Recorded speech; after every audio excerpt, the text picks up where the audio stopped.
But how to separate the stock from the company. Most people believe that the stock and the company are the same thing, and therefore the stock price is relevant to the company. This is not true actually, and today we're going to debunk why that is. Firstly, they are not the same. Stock prices don't always align with how the company does. This is because they are based upon predictions. For example, revenue announcements, world events. When a company's earnings report for Q1 is released, for example, it was predicted that the company would earn $1.7 billion in revenue, but the company just fell short by earning $1.68 billion.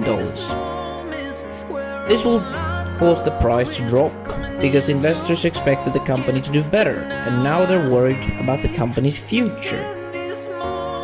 Expectations and perception plays a big role in how the stock price is made or calculated. You can put it however you would like to.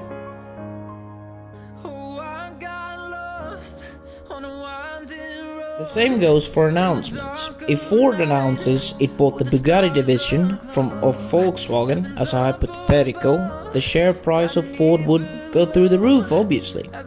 However, if they announce that they have decided to let go of some workers, the share price will fall. It's about how the company looks to the outside world, its earnings and perceptions. Expectations, perceptions have a big correlation.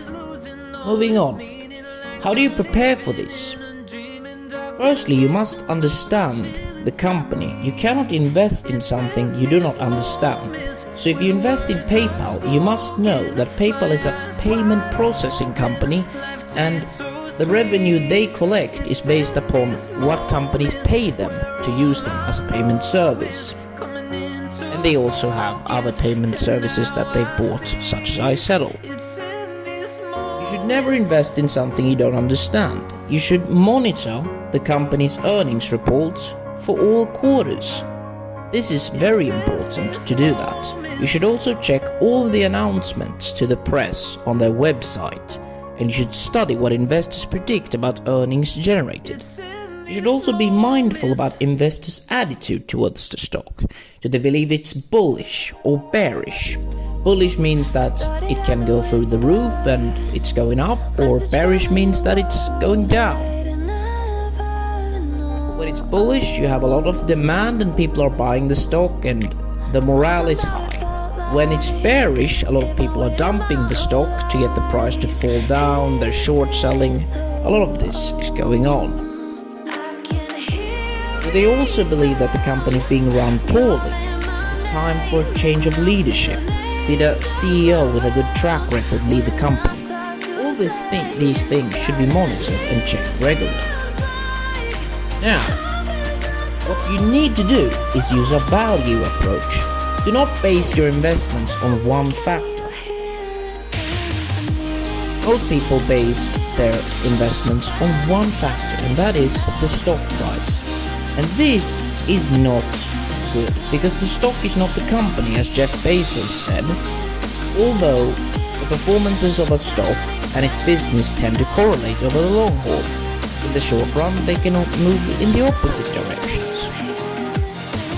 You should use the principles of value investing. They matter.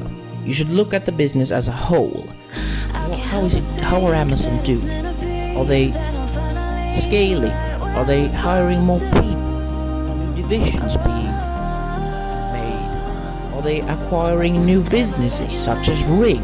The stock really rose when they acquired Ring for over $1 billion. This is what you need to do. Use value investing.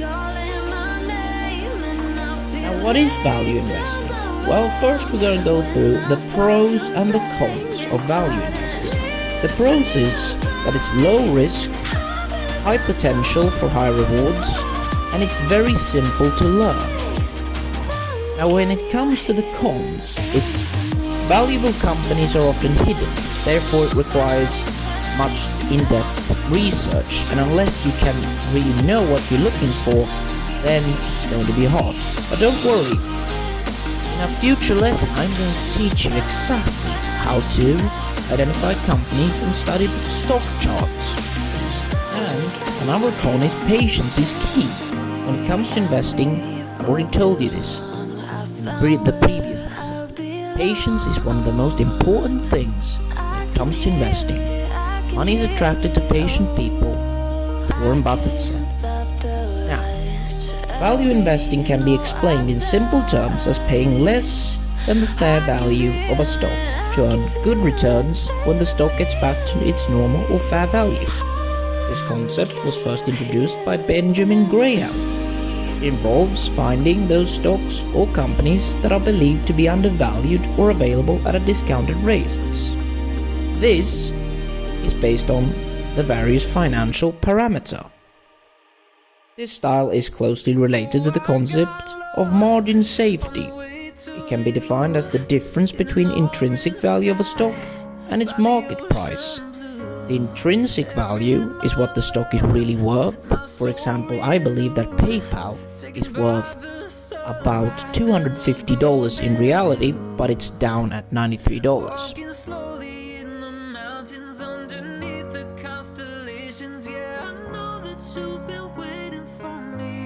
It protects the investor from errors involved in judgment of fair value. It also provides a good return opportunity and minimizes the risk.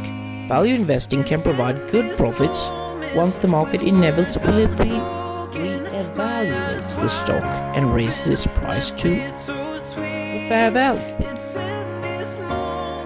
Now, this was the end of today's lesson.